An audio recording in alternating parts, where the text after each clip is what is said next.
Let's see how I turned this blob of cake into a lovely dragon. So for starters, I cut out a bunch of just like rectangles of cake to create a basic base for the shape. And then once I had that down, I started to carve out more of like the roundness of it because obviously no organic shape is all boxy like that. And then as I was carving, I built out the head a little bit more because I decided it was still a little bit too low and not quite as rounded as I wanted to be. And then from there, I started to ice the entire form. Half of this cake was vanilla cake with chocolate, the other half was vanilla cake with vanilla icing. So yeah, I'm just like slathering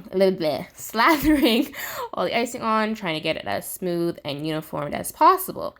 And then after this stage, I decided to ask for people's input. Never asked for people's input on a cake because people kept telling me that I looked like a cow, and that is very depressing as you are sculpting. And then once I got the basic form done, I covered it with fondant. And then once I got the fondant on, I added all the little details like the scales, which took way too long. And then I airbrushed the whole thing, and I chose to go with red because I felt that like that was a dragony color, and it was also the color I had the most of at the time.